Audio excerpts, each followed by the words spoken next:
তো চলে আসলাম আজকে আবার একটা নতুন রেসিপি নিয়ে।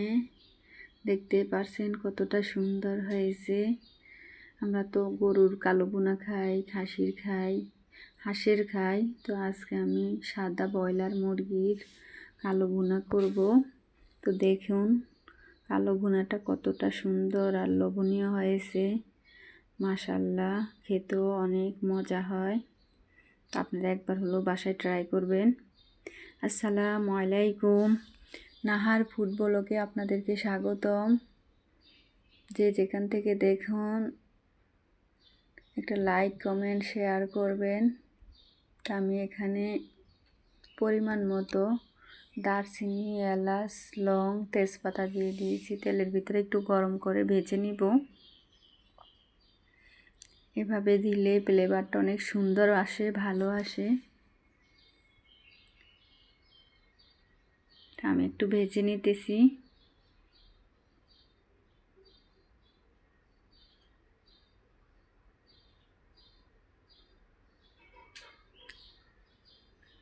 একটু তেলের ভিতরে ভেজে নিলে ফ্লেভারটা অনেক সুন্দর আসে।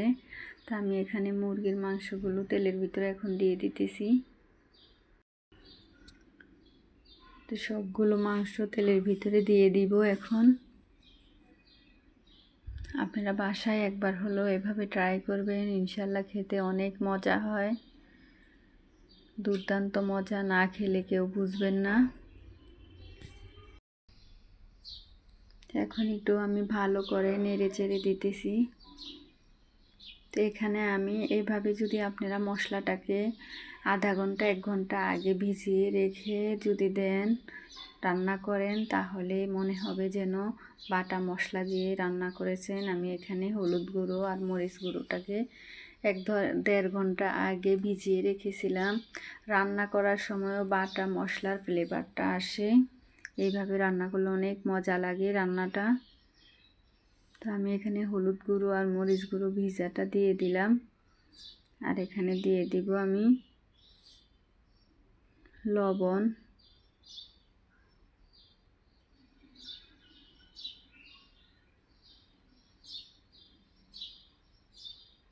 এখানে আমি এই যে পেঁয়াজ বাটাটা একটু বেশি করে দিতে হবে। কালো ভুনাতে পেঁয়াজ বাটাটা অনেক বেশি লাগে। তো আমি এখানে বেশি পরিমাণে পেঁয়াজ বাটা দিয়েছি, আদা বাটা দিয়েছি,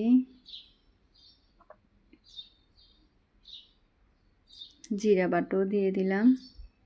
দিয়ে এখন ভালো করে মিক্স করে নেব। আমার মশলাটা একটু ডিপে ছিল, এই জন্য চাক হয়ে আছে। তো গরমে গরমে এটা গলে যাবে। তো গলে গেল। আমি সবগুলো উপকরণ মিক্স করে দিয়েছিলাম। এখন পরিমাণ মতো লবণ দিয়ে এখন ভালো করে নেড়ে চেড়ে দিব। এখানে এখন কোনো পানি অ্যাড করা যাবে না, মাংস থেকে পানি বের হয়ে আসবে। সেই পানির ভিতরে মাংসটাকে একটু ভালো করে কষিয়ে নিতে হবে। এই রান্নাটা করতে হলে এখানে পানির পরিমাণটা একেবারেই কম লাগে, খুবই কম পানি দিতে হয়। আর তাও এখন দেয়া যাবে না, এখন শুধু তেলটা একটু বেশি করে দিয়ে তেলের ভিতরে শুধু ভাজতে হবে।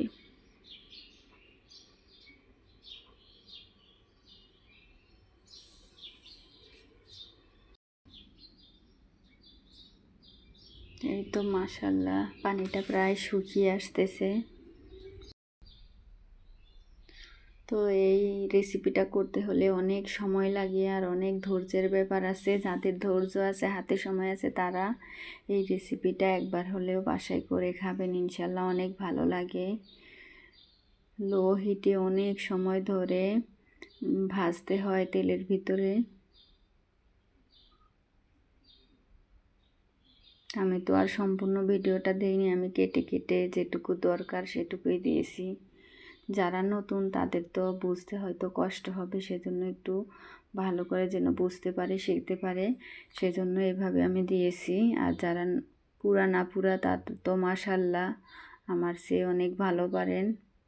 তো এই তো প্রায় অনেক ভাজা ভাজা হয়ে আসছে। আমি কিন্তু এখনও এখানে কোনো পানি অ্যাড করি নাই, আমি আর একটু ভেজে নেব। বারবার নেড়ে চেড়ে দিতে হবে যাতে কোনো নিচ দিয়ে মশলাটা পুড়ে না যায়, কারণ এখানে কোনো পানি নেই, শুধু তেলের ভিতরে ভাজতেছি। সেজন্য ভালো করে নেড়েচেড়ে বারবার নেড়েচেড়ে দিতে হবে, নিচ থেকে যেন মশলাটা পুড়ে না যায় সেদিকে খেয়াল রাখতে হবে।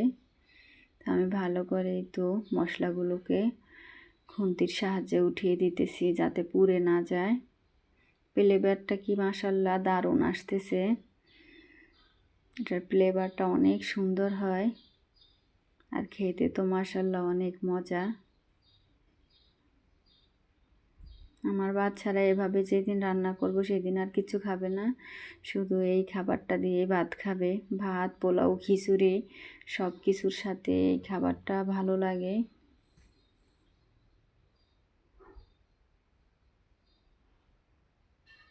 আমি সময় নিয়ে আস্তে আস্তে করে নেড়ে চেড়ে দিতেছি আর যেন পুড়ে না যায় সেদিকে খেয়াল রাখতেছি।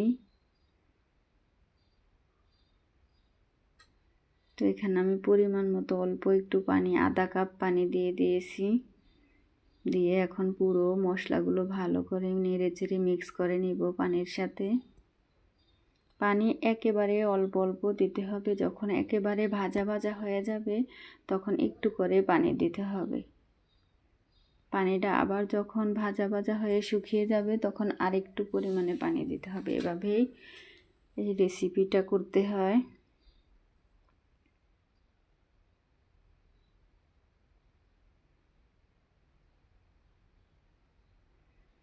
বিশ্বাস করবেন না, এই রেসিপিটার ফ্লেভারটা এত দুর্দান্ত হয়, রান্না করার সময় পুরা এলাকা ছড়িয়ে যায় ফ্লেভারে। তো দেখুন আবার ঝোলটা কিন্তু প্রায় শুকিয়ে গেছে। আমি এখনও পানি দিব না, আর একটু নেড়ে চেড়ে ভেজে নিব। এখানে পানির প্রয়োজনটা খুবই কম হয়। মশলার ভিতরে আপনি সময় নিয়ে নিয়ে শুধু নাড়াচাড়া করতে হবে আর একটু ভেজে নিতে হবে।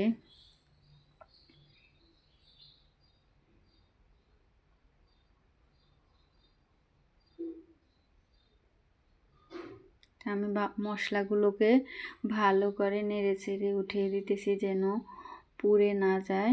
তো সেজন্য আমি ভালো করে নেড়ে চেড়ে দিতেছি।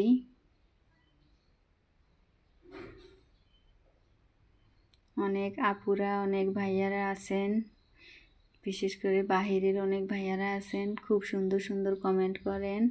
তো আপনাদেরকে অনেক অনেক ধন্যবাদ পাশে থাকার জন্য, এত সুন্দর সুন্দর কমেন্ট করার জন্য। সবার জন্য আমার পক্ষ থেকে দোয়া। আপনারাও আমার জন্য দোয়া করবেন যেন আল্লাহ সুস্থ রাখে আর ভালো ভালো রেসিপি আপনাদের সাথে শেয়ার করতে পারি।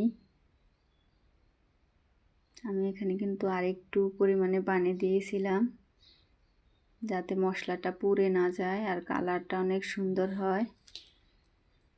তো এখানে আমি 3-4টা কাঁচামরিচ দিয়েছি, ফেটে দেইনি, এটা শুধু ফ্লেভারের জন্য দিয়েছি। আর এই মাংসটা যত ঝাল ঝাল হবে খেতে ততটা মজা হবে। আমি এখানে বেশ জালই দিয়েছি।